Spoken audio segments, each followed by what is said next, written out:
क्या आपको पता है अमेज़न सिर्फ मौत का घर नहीं बल्कि ज़िंदगी का ख़जाना भी है। अमेज़न को दुनिया के फेफड़े यानी लंग्स ऑफ द वर्ल्ड कहा जाता है क्योंकि ये ज़मीन की 20% ऑक्सीजन पैदा करता है। लेकिन इसका असली राज इसके दरख्तों में छुपा है।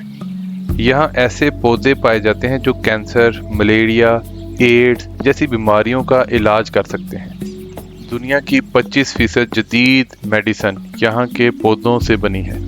लेकिन हैरत की बात यह है कि हमें अभी तक सिर्फ 1% पौधों पर रिसर्च की है।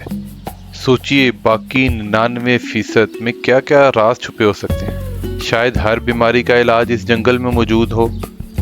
लेकिन अफसोस, हर मिनट में अमेज़न का एक बहुत बड़ा हिस्सा काटा जा रहा है।